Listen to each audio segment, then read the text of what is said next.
out for the fulfillment of your body, soul, and mind.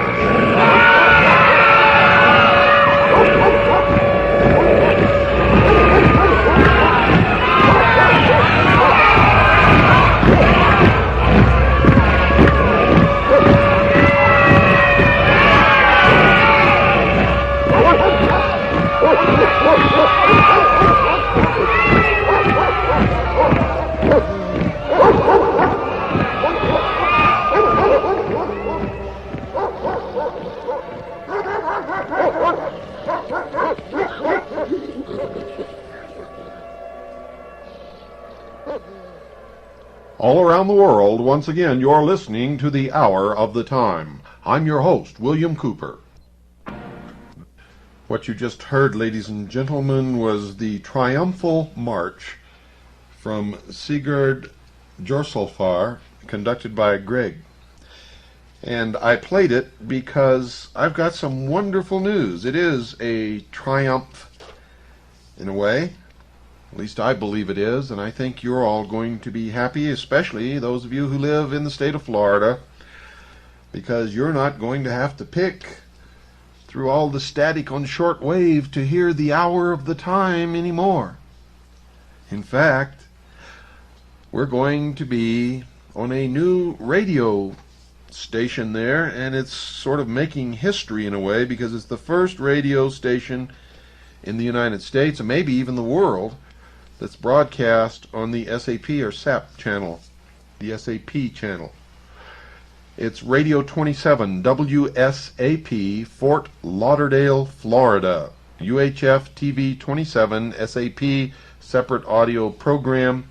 The executive offices are Skinner Broadcasting Incorporated, 600 West Hillsborough Boulevard, Suite 27, Deerfield Beach, Florida, 33441-1609. You can phone them, just in case you don't get all this written down, which you know if you listen to this program is a sin.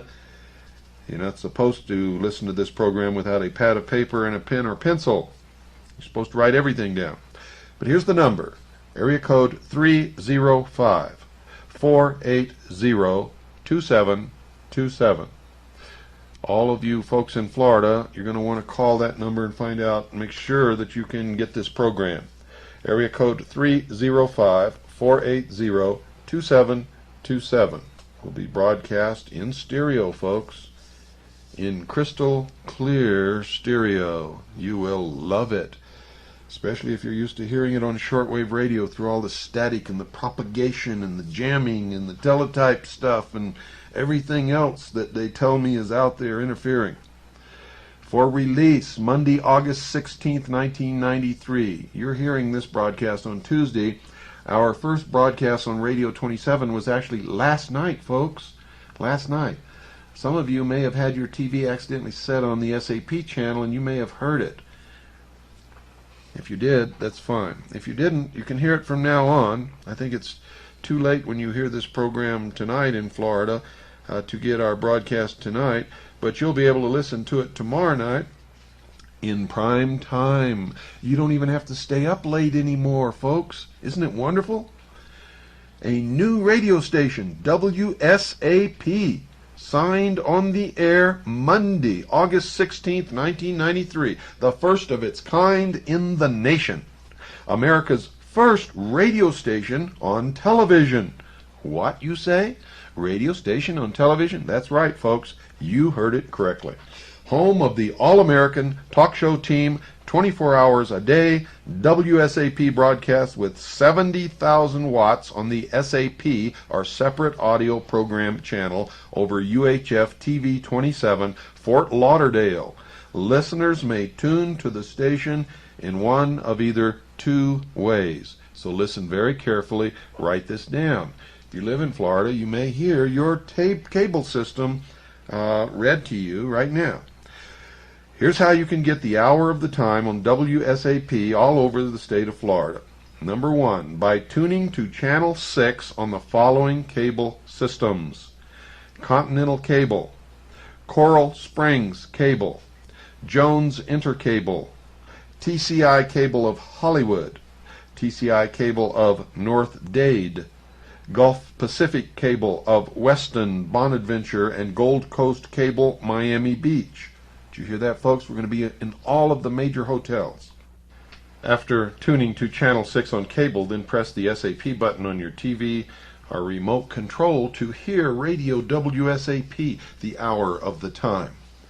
Now, the second method by which you can receive WSAP is by connecting a UHF loop antenna, which you can go down and get at Radio Shack, any Radio Shack. Just tell them you want a UHF loop antenna or an outside UHF antenna to the UHF antenna terminals of your television set. Tune to channel TV or UHF TV channel 27, and then press the SAP button on your TV or remote control, and you will hear WSAP. Skinner Broadcasting Incorporated, owner of TV 27, rebroadcasts CBS Channel 6 WCIX-TV over its main video and audio channel, and this will not change, folks. WSAP will air informative and entertaining talk show hosts from around the nation 24 hours a day. Hosts include William Cooper, the hour of the time, 8 p.m. Monday through Friday night, and more than a dozen more hard-hitting programs dealing with subjects like what really happened in Waco, how the North American Free Trade Agreement will ruin America, and the truth about the Federal Reserve System.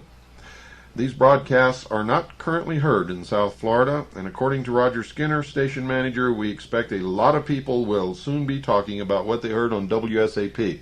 Boy, that's an understatement. The hour of the time is liable to get them thrown out of Florida.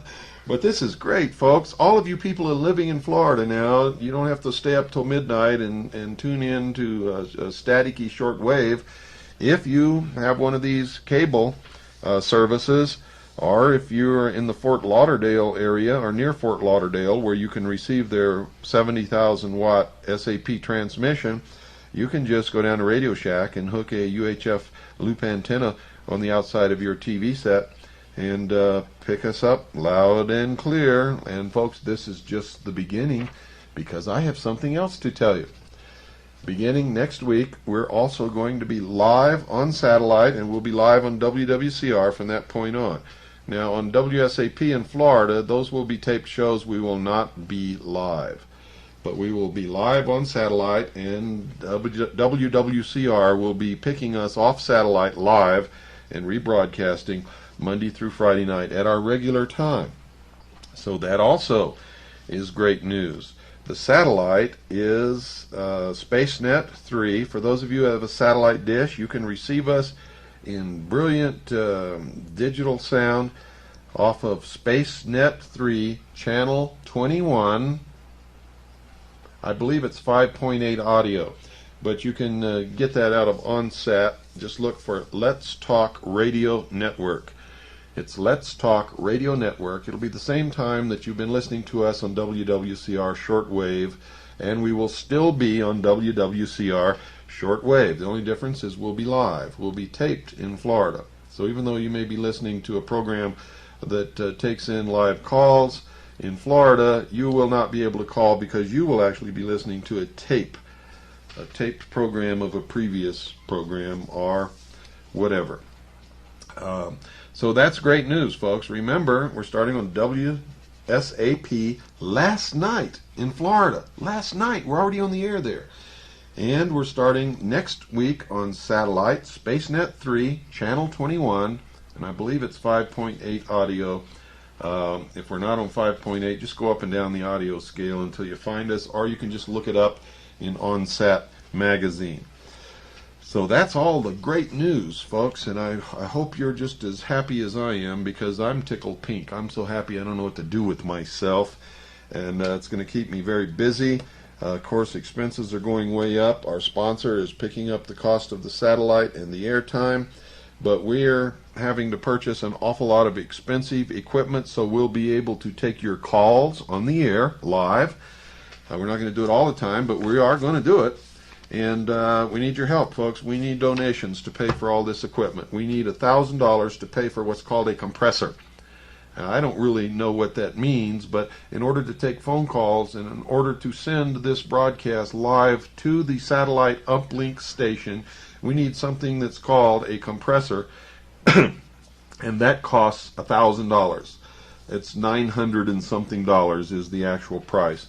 So we need donations. We need to purchase that piece of equipment. We need to purchase we need to purchase a whole bunch of stuff. Altogether, it's going to cost us right around $5,000, little over $5,000. We will appreciate your contributions. All your contributions will go to pay for equipment only. So please, folks, sit down and write out a check or send us a money order, or if you want to send cash, that's okay too. Just make sure it's wrapped up good so the postal people can't hold it up to the light and see that there's cash in your envelope. Please help us out. If you enjoy this show, if you'd like us to be on live and be able to take your calls, then we need donations. We cannot afford this equipment.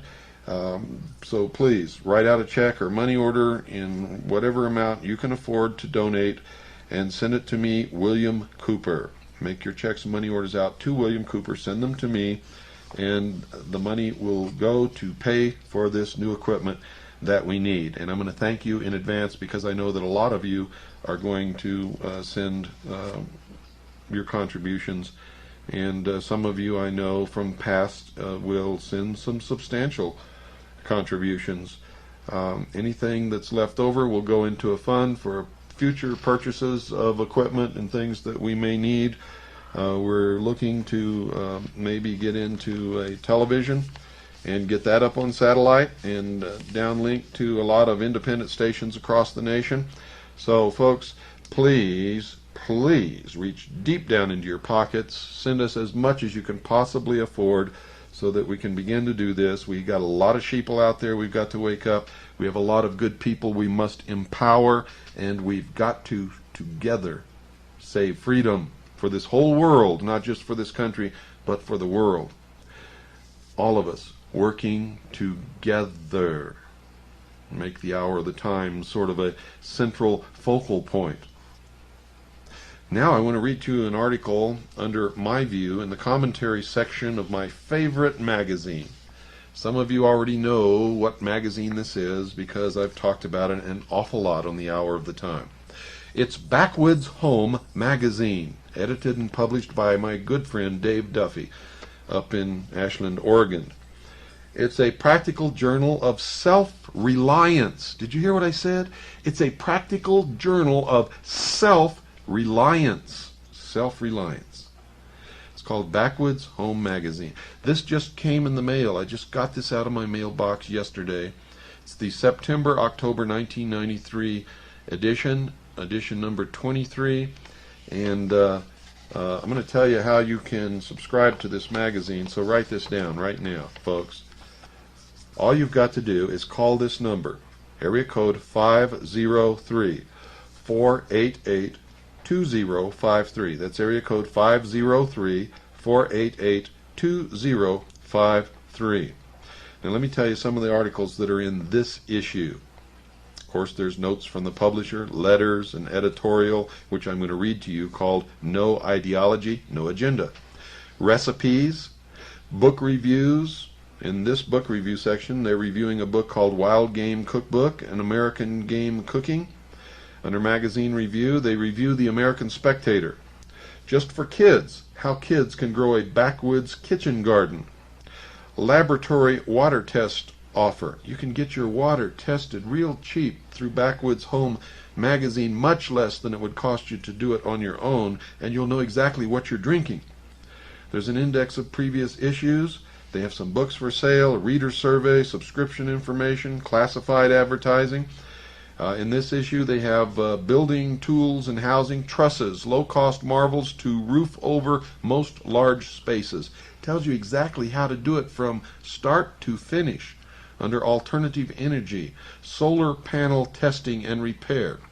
If you have solar panels in your house or your home, this tells you how to test and repair those panels completely in this issue. They don't do partial articles or get you interested in something and then leave you hanging.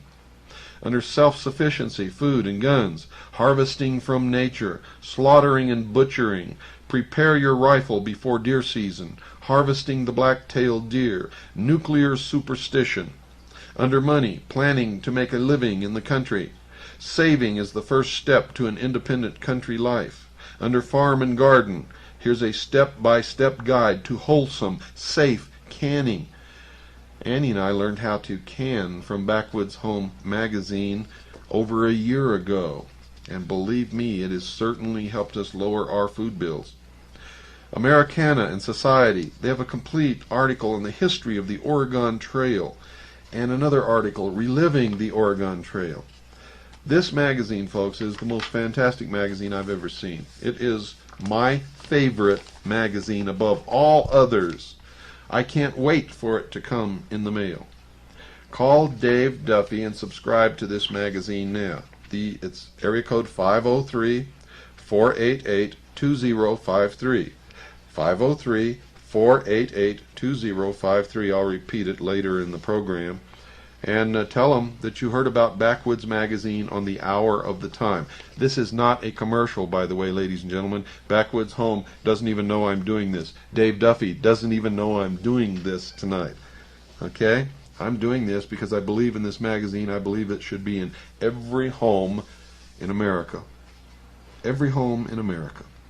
Area code 503-488-2053. Tell Dave Duffy you heard it on the hour of the time and ask him if you can still get the $2 off the subscription rate.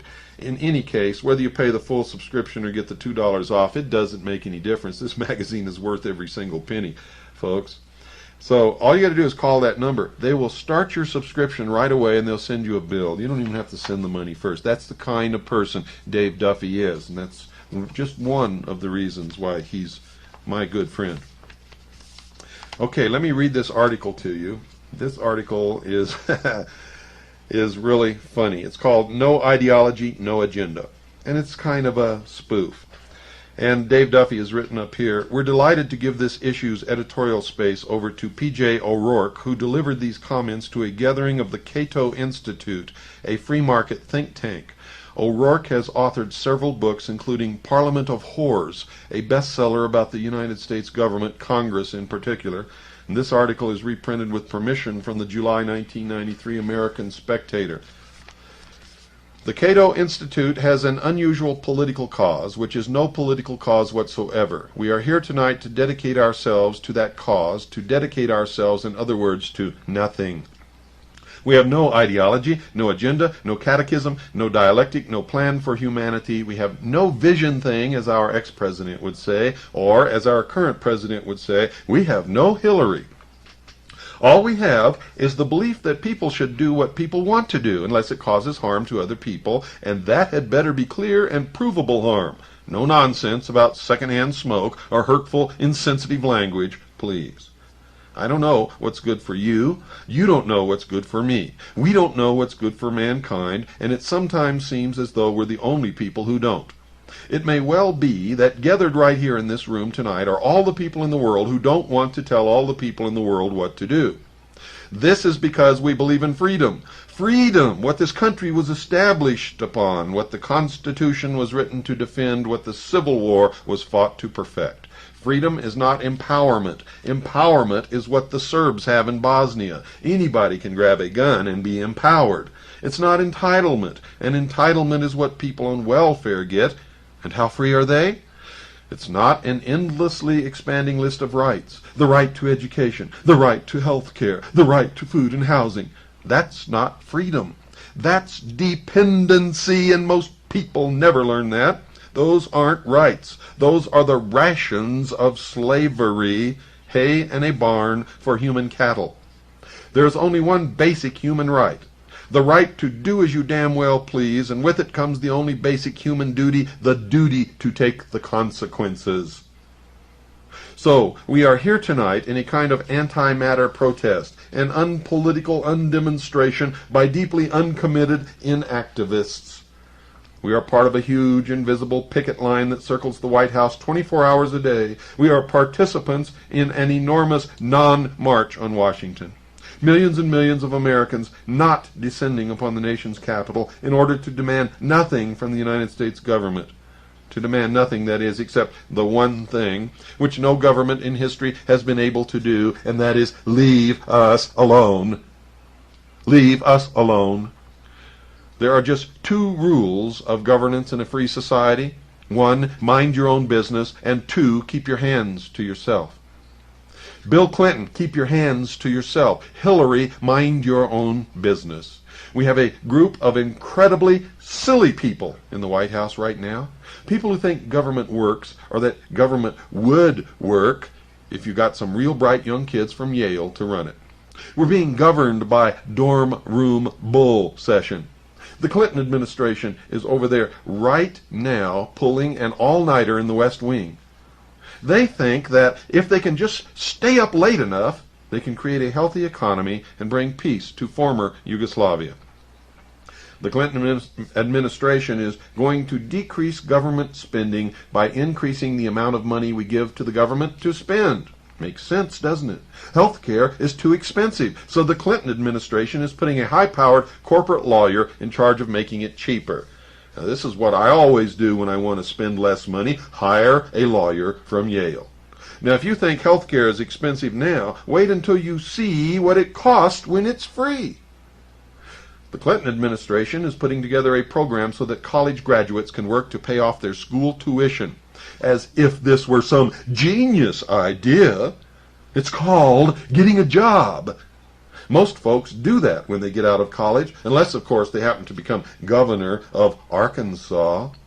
And the Clinton administration launched an attack on people in Texas because those people were religious nuts with guns. Hell, this country was founded by religious nuts with guns. Who does Bill Clinton think stepped ashore on Plymouth Rock? Peace Corps volunteers? Or maybe the people in Texas were attacked because of child abuse. But if child abuse was the issue, why didn't Janet Reno tear gas Woody Allen? You know, if government were a product, selling it would be illegal. Government is a health hazard. Governments have killed many more people than cigarettes or unbuckled seatbelts ever have. Government contains impure ingredients, as anybody who's looked at Congress can tell you. On the basis of Bill Clinton's 1992 campaign promises, I think we can say government practices deceptive advertising. And the merest glance at the federal budget is enough to convict the government of perjury, extortion, and fraud. There, ladies and gentlemen, you have the Cato Institute's program in a nutshell. Government should be against the law. Term limits aren't enough. We need jail. Again, that was written by P.J. O'Rourke.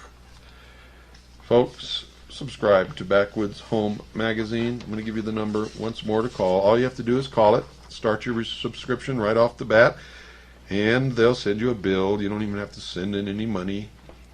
Dave Duffy will trust you to pay your bill when you receive it. Call area code 503-488-2053. That's 503-488-2053. One more time. 503-488-2053. Subscription, folks, is regularly $17.95, I believe. And if you tell Dave Duffy that you heard about it on this show, he might give you a $2 discount. But since he didn't pay for advertising and I didn't check with him and he doesn't even know I'm doing this, I don't know if he will or not. But even if you pay the full subscription price, folks, Backwoods Home Magazine is worth it. You will learn how to become self-sufficient. You will learn so much out of Backwoods Home Magazine that it's incredible. And you can order 2 books. One is called The Best of the First 2 Years of Backwoods Home Magazine, and the second one is The Third Year. And, oh, it's incredible, the best of the third year. The best of the first 2 years, then the best of the third year. And these are incredible books. We've ordered both of them. We have the magazine. And yes, we paid for every single bit of it, folks, because it's the best magazine in this country today, bar none. I guarantee it. So order your copy. Oh boy, you know, I'm just so happy about going up on satellite and about going into 500,000 new homes in Florida, and we began that last night. It's just incredible. I don't know what to do with myself. I'm going to have to take a deep breath and settle down here and just sort of get everything together, or I'm probably going to screw something up. Now remember, when we're on satellite, we're going to be doing some live shows where you'll be able to call in and talk to me on the air. Let me give you that number right now. This is a number where 23 hours out of every day you can fax me anything you want to fax me. That's 23 out of every 24 hours. You can fax me whatever you want to fax me. So now you have a conduit to deliver information directly to the hour of the time with a fax machine. If you don't have a fax machine, you can go down to Copies R Us or Copy Place or Copyland or whatever they call it in your town, Mailbox Express or whatever it is, and for a small fee you can still fax us whatever you want to fax us. It's very easy to do, folks. And we'll get it, and we'll look at it, and if it's important, we'll put it on the air. If we can build a show out of it, maybe we will. First, we check everything out, though, to make sure that it's real. And the other hour, remember I said 23 hours out of every 24? The other hour, the phone will either be used to call in, to talk to me live on the hour of the time, or if we're not doing a live show, the phone will be disconnected. Okay? So just remember that. Now, the phone number, write this down, is 602-333-2174. That's 602-333-2174. One more time, 602-333-2174. It's time to take our break. Folks, don't go away. I'll be right back after this very brief pause. Well, folks, I'm going to take you one step further in your education tonight. I am holding in my hands, dear listeners, an old, very old book, published in 1883 in Philadelphia by Collins and McDill. The name of this book is In the Coils, or The Coming Conflict. Again, this book was published in 1883 in Philadelphia by Collins and McDill. The title is In the Coils, or The Coming Conflict, by E.B.G. This is the second edition, which means there was an edition before this. And there's a quote here by Wendell Phillips, who says, "This is the next great question that the nation must take up and decide." And this book, ladies and gentlemen, is priceless, for it describes, it was originally copyrighted in 1882, actually not copyrighted, but entered according to Act of Congress in the year 1882 by A.T. McDill in the Office of the Librarian of Congress at Washington, D.C. So if you can't find this anywhere else, it is in the Library of Congress.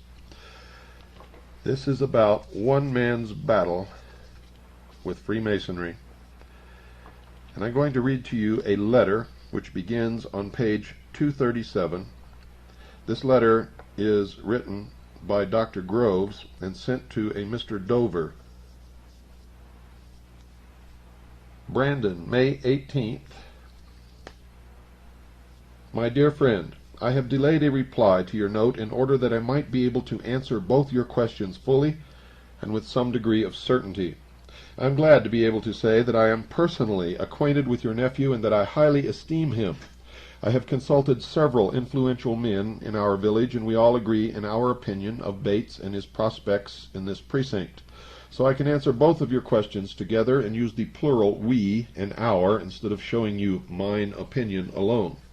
We believe Bates to be the best candidate in the field as yet, and it is possible that he will have our hearty support.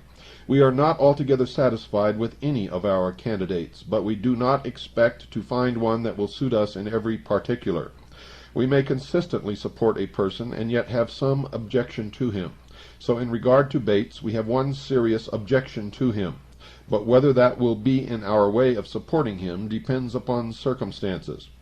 I suppose you want a plain statement of the whole matter, rather than any uncertain and flattering promises. and I will not be kept back by fear of offending you or by a desire for office or popularity from stating clearly our objection to Bates and the circumstances in which he may probably expect our support. We do not object to his abilities, moral character, republicanism, relatives, or general fitness for the place. We appreciate him for all these. Our only objection to him is that by certain and numerous oaths which he considers binding, we do not, however, he has pledged his support to a monopoly which is more powerful and dangerous than those which he professes to oppose, and has sworn his allegiance to a government which claims supremacy over all other authority, whether of church or state. In a word, as we are informed, Mr. Bates is a Freemason. Now we know that everyone who enters the lodge swears, quote, to support the Constitution of the Grand Lodge of the state and to conform to the laws of any lodge of which he shall be a member, and also to obey all regular signs, summons, or tokens from any Mason or body of Masons. Now, whatever he may be told before taking this oath, after he does so, he is taught that the authority of the lodge is absolute, the covenant is irrevocable, and its obligations are supreme. In General Ahimad Rezan, or the Freemason's Guide, we read, quote, the candidate entering the lodge is on the point of binding himself voluntarily, absolutely, and without reservation forever. Webb's Monitor says, the covenant is irrevocable. Even though a Mason may be suspended or expelled, though he may withdraw from the lodge, journey into countries where Masons cannot be found, or become a subject of despotic governments that persecute, a communicant of bigoted churches that denounce Masonry, he cannot cast off or nullify his Masonic covenant. No law of the land can affect it, no anathema of the church can weaken it, it is irrevocable, unquote. Again, this same Masonic author says, quote, the first duty of the reader of this synopsis is to obey the edicts of his Grand Lodge. Right or wrong, his very existence as a Mason hangs upon obedience to the power immediately set above him. Failure in this must infallibly bring down expulsion, which as a Masonic death ends all. The one unpardonable crime in a Mason is contumacy or disobedience, unquote. Although it takes much space in my letter, let me give you more testimony with the names of the witnesses, who are all eminent members of the order and high in authority, and some of whose works are in nearly every lodge and necessarily have some effect on the members. Quote, that this surrender of free will to Masonic authority is absolute within the scope of the landmarks of the order and perpetual may be inferred from an examination of the emblem, the shoe or sandal, which is used to enforce this lesson of resignation, unquote. That's from the Morris Dictionary of Freemasonry. Quote, disobedience is so subversive of the groundwork of Masonry, in which obedience is so strongly inculcated, that the Mason who disobeys subjects himself to severe penalties, unquote. Ibid. Quote, a Grand Lodge is invested with power and authority over all the craft within its jurisdiction. It is the Supreme Court of Appeals in all Masonic cases, and to its decrees unlimited obedience must be paid by every lodge and every Mason situated within its control. The government of Grand Lodges is, therefore, completely despotic. While a Grand Lodge exists, its edicts must be respected and obeyed without examination by its subordinate lodges, unquote. That's from Mackey, Lexicon of Freemasonry, page 183. Quote, for ourselves, we deny as Masons that any civil government on earth has the right to divide or curtail Masonic jurisdiction when once established. It can only be done by competent Masonic authority and in accordance with Masonic usage, unquote, from the Grand Lodge Report. Quote, a due summons from the Lodge or Grand Lodge is obligatory upon him, and should he refuse obedience, he will be disgracefully expelled from the society with public marks of ignominy that can never be erased, unquote. That's from the Morris Dictionary of Freemasonry, page number 29. Quote, disobedience and want of respect to Masonic superiors is an offense for which the transgressor subjects himself to punishment. Unquote. That's from Mackey, Masonic Jurisprudence, page 511. Quote, hence we find that the master's authority in the lodge is as despotic as the sun in the firmament, which was placed there by the Creator, never to deviate from its accustomed course till the declaration is promulgated that time shall be no more. Unquote. That's from Oliver's Signs and Symbols of Freemasonry, page 142. Quote, treason and rebellion also, because they are altogether political offenses, cannot be inquired into by a lodge, and although a Mason may be convicted of either of these acts in the courts of his country, he cannot be Masonically punished, and notwithstanding his treason or rebellion, his relation to the lodge, to use the language of the old charges, remains indefeasible. Unquote. That's from Mackey's Masonic Jurisprudence, page 510. I'm going to read that again, and I want you to pay close attention. Quote, treason and rebellion also, because they are altogether political offenses, cannot be inquired into by a lodge, and although a Mason may be convicted of either of these acts in the courts of his country, he cannot be Masonically punished, and notwithstanding his treason or rebellion, his relation to the lodge, to use the language of the old charges, remains indefeasible. Unquote. That's from Mackey, Masonic Jurisprudence, page 510. Quote, there is no duty more forcibly enjoined in Masonry than that of warning a brother of danger impending to his person or interests. To neglect this is a positive violation of obligation and destroys any person's claim to be entitled a Mason. Unquote. That's from Morris's Dictionary of Freemasonry, page 325. Quote, the powers and privileges of the master of a lodge are by no means limited in extent. Unquote. That's from Chase's Digest of Masonic Law, page 380. Quote, as a presiding officer, the master is possessed of extraordinary powers which belong to the presiding officer of no other association. Unquote. That's from Mackey, Masonic Jurisprudence, page 344. Quote, the system of Masonic law has little of the Republican or Democratic spirit about it. Unquote. That's from Morris, Webb's Freemasons Monitor, revised edition, page 195. Quote, once a Mason, always a Mason. Once a Mason, everywhere a Mason, however independent, either as individuals or as lodges, whether grand or subordinate, and we are each and all truly free and uncontrolled by anything save our ancient laws and constitution. Yet no Mason can be a foreigner to another Mason.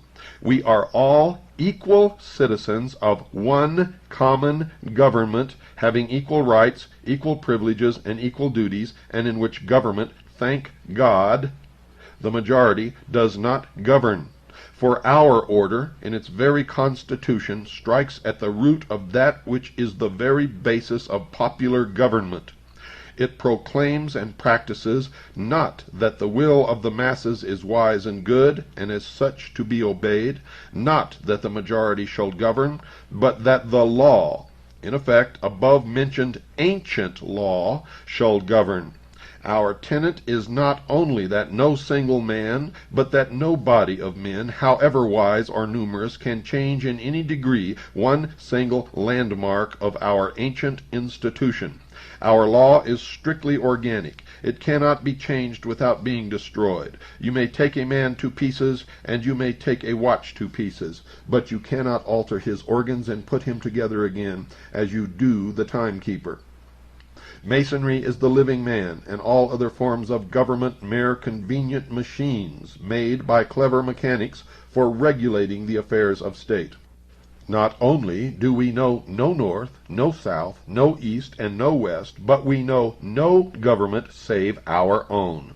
To every government save that of Masonry, and to each and all alike, we are foreigners. And this form of government is neither pontifical, autocratic, monarchical, republican, democratic, nor despotic. It is a government per se, and that government is Masonic. We have nothing to do with forms of government, forms of religion, or forms of social life. We are a nation of men only bound to each other by Masonic ties as citizens of the world, and that world the world of Masonry, brethren to each other all the world over, foreigners to all the world beside. The above is a Masonic address in a nutshell. It is the compressed essence of Masonic life." Unquote. It's taken from the Missouri Grand Lodge report for 1867. What a remarkable array of Masonic testimony, and yet the half has not been told. I might go on almost indefinitely showing its foul, treasonable, and anti-republican nature as legibly portrayed under these extracts from standard Masonic publications. The above sentences are complete quotations and not garbled. They are concise and plain. The language is authoritative. Masonic superiors never argue with subordinates, they dictate. No wonder a most prominent member admits the following, quote, "There is no charge more frequently made against Freemasonry than that of its tendency to revolution and conspiracy and to political organizations which may affect the peace of society or interfere with the rights of government." Unquote. Taken from Mackey, Mystic Ties of Freemasonry, page 43.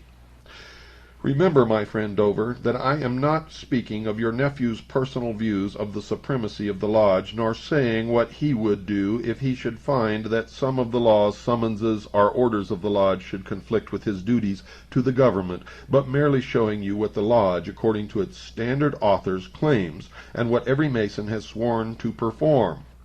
If Mr. Bates should go to Congress and then find in some cases that he must violate either his official oath or Masonic obligation, I do not say which he would consider binding.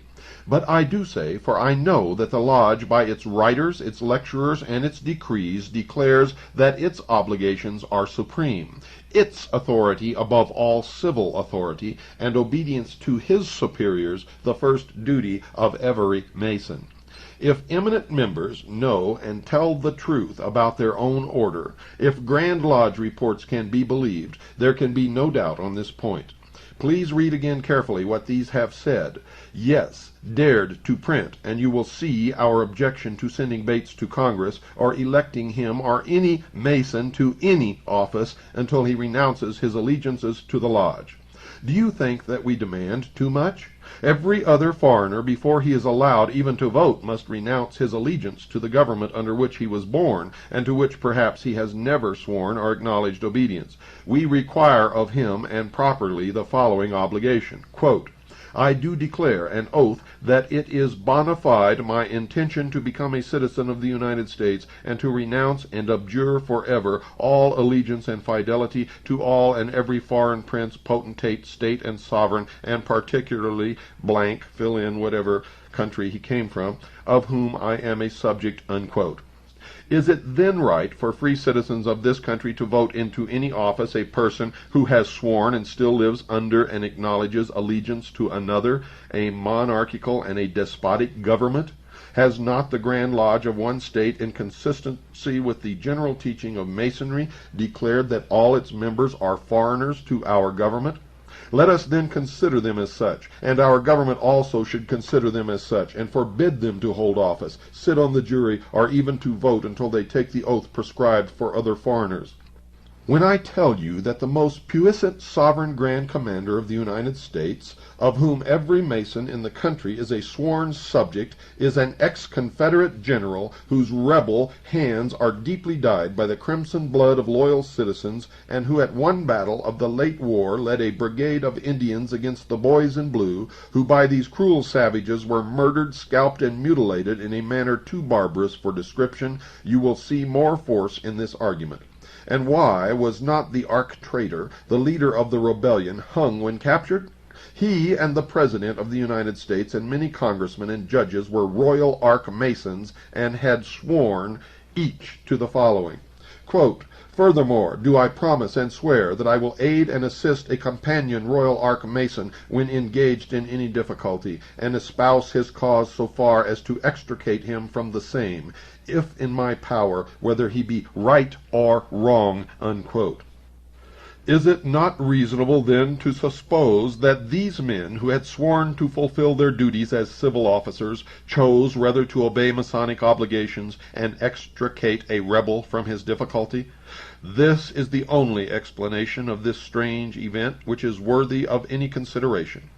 And it is made more certain when we remember that, according to Mackey's jurisprudence, treason and rebellion also, because they are altogether political offenses, cannot be inquired into by the Lodge. These facts concerning the oaths and teachings of the Lodge will explain many other strange things in the history of our country.